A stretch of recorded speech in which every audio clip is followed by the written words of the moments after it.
The elk is perhaps the most magnificent of big game animals in North America. The Shawnee and Cree people called this large ungulate wapiti, which means white rump.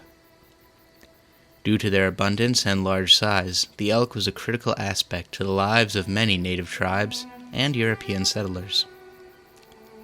There was once a time when the mystic bugle rang out across the misty mountains of the east, from Canada to Georgia and even into North Jersey.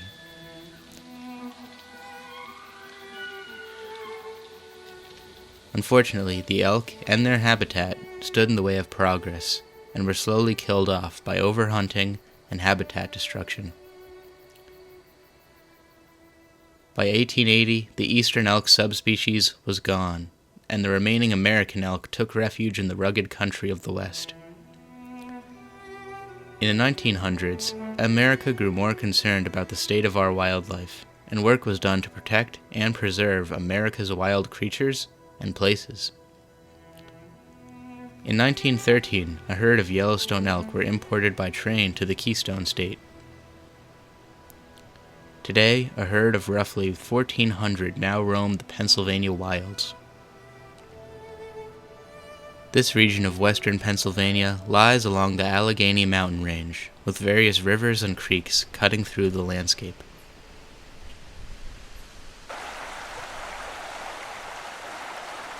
The Cinnamahong River is home to a wide variety of fish species, such as suckers and trout.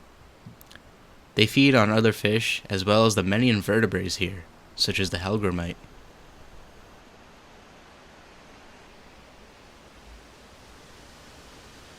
Open fields and meadows provide feeding grounds for elk as well as deer. This is also the perfect habitat for a wide variety of songbirds.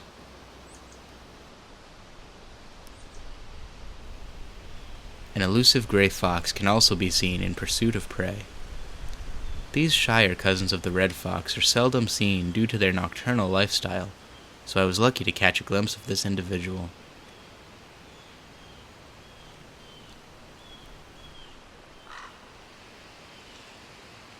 On many September mornings, a thick cloud of fog often covers the mountains.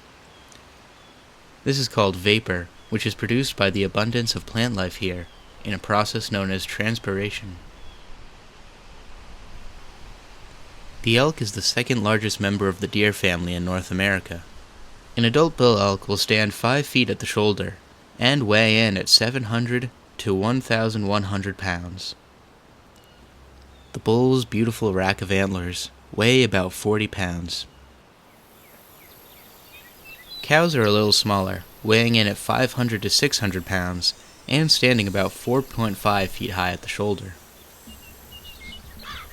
At this time of year, the elk calves are almost as big as an adult whitetail. Despite being so large, these animals can be quite elusive, disappearing into the forest with ease.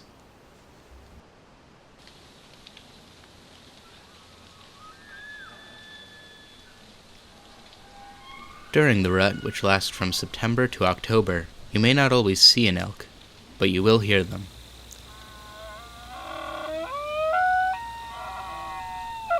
Bull elk are incredibly vocal, bugling in the early hours of the morning.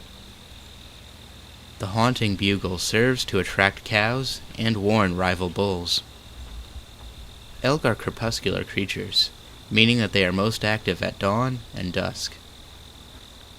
During the warm September afternoons, the elk retreat to the forest to rest in the shade. It amazes me that a creature this large is able to traverse the forest with ease.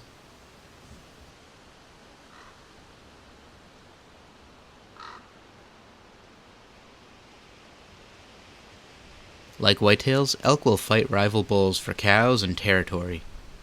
I didn't come across any fights, but I did see the results of them. The various trials of the rut weed out the weaker bulls, ensuring that the future generations of elk have the best genes and are most equipped for survival in the wild. The story of these monarchs is inspiring for the future of wildlife conservation.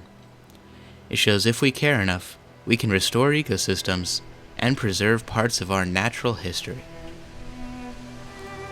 I hate to say goodbye to this beautiful country, but I know I'll be back soon, and hopefully I'll be able to get some more footage of the Pennsylvania elk.